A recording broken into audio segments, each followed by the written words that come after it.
17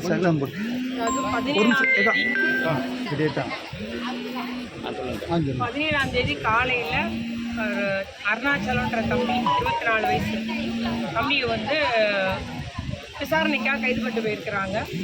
ஏதோ ஒரு பேரை ஒரு குற்ற செயல் வந்து பண்ணுறாங்க மாதிரி விசாரணை கைது பண்ணிட்டு போயிருக்காங்க. கைது பண்ணி போனது வந்து அவர்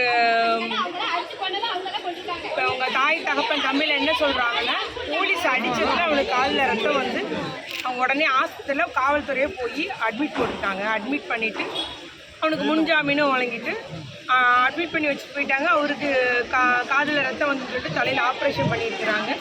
அவர் அன்கான்சியஸாகவே இருந்து அப்புறம் கடந்த 3 நாளாக கோமா ஸ்டேஜில் இருந்து இன்றைக்கி அதிகாலை இறந்துருக்கிறார்.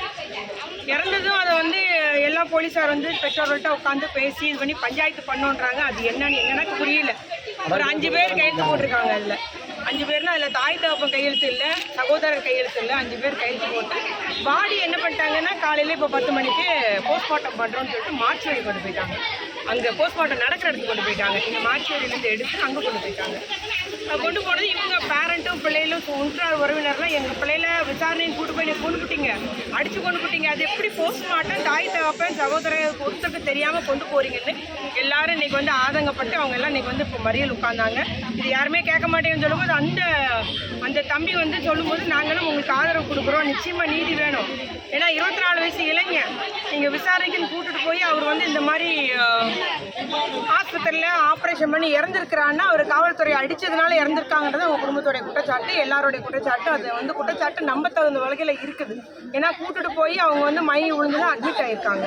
அதனால இதை வந்து நம்ம நடவடிக்கை எடுக்குன்னு சொல்லிட்டு மறியல் உட்கார்ந்தும் போது ஒரு போலீஸ் காவல்துறை என்ன சொல்லிப்போம், நாங்கள் என்ன சொல்லணும், எப்படி நீங்கள் தாய் தகப்பன் கையெழுத்து இல்லாமல் அங்கே போகும்னு சொல்லும்போது அவர் சொல்லிட்டாரு, உடனே நான் இப்போ பாடியை மீண்டும் மார்ச்சுவரி கொண்டு வர சொல்லிடுறேன்னு சொல்லியிருக்காரு டிஎஸ்பி. இப்போ பாடி இங்கே வந்துட்டுன்றாங்க. அவங்க சகோதரர் பாடி அடையாளம் காண போயிட்டு இருக்கிறாரு.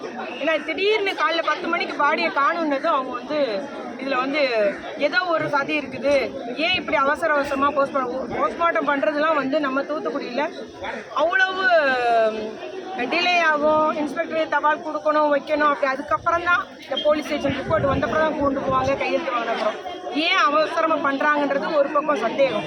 அதனால இன்றைக்கி வந்து பாடி வந்துட்டுன்றாரு டிஎஸ்பி. அதை பார்க்க போயிருக்காங்க. பார்த்தப்பறம் நம்ம வந்து இவங்க குடும்பத்தாருடைய கோரிக்கை என்னென்னா, எங்களுக்கு நீதி வேணும், விசாரணை நடத்தணும், ஆட்சித்தலைவர் ஆடிஓ இதில் முறையாக விசாரித்து யார் அந்த எங்கள் அண்ணனை அடித்து கொண்டாங்களோ அவங்க மேலே நடவடிக்கை எடுக்கணுன்ற கோரிக்கையை குடும்பத்தார் வச்சுருக்கிறாங்க. இந்த ஆட்சியினுடைய அவலங்கள் இந்த மாதிரி தொடர்ந்து கொண்டே இருக்கிறது. ஏழை எளிய மக்களுக்கு நியாயன்றது நீதின்றது காவல்துறையில் இல்லை. காவல்துறையுடைய அட்ராசிட்டி அராஜகம் தலை தூக்கி நிற்கிறது.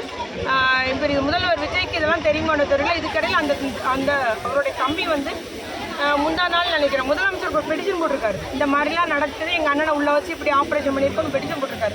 அதுக்கு எந்த பதிலும் இல்லையேன்னு வேறு சொல்கிறாரு. அவர் எல்லாத்துக்கும் பெடிஷன் போட்டிருக்காரு. இந்த மாதிரி ஒரு கண்டும் காணாத ஒரு ஆட்சி நடக்குது, மக்களுக்கு விரோத ஒரு ஆட்சி நடக்குதுன்றது எங்களுடைய குற்றச்சாட்டு. இல்லை, வாக்குமூலம் ஒரு மருத்துவமனையில் இருக்கும்போது வாக்குமூலம் ஒரு 4 காவல்துறை பேர் சொல்லி, ஆமாம், அது வந்து இவங்க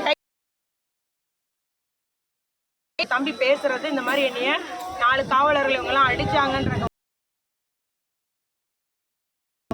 ஆனா நிச்சயமா இதுல இந்த மாவட்ட ஆட்சித்தலைவர் பண்ணி உரிய நீதி கிடைக்கணும், அந்த குடும்பத்துக்கு நீதி கிடைக்கணும், வேணும், விசாரணை வேணும், என்ன யாருன்னு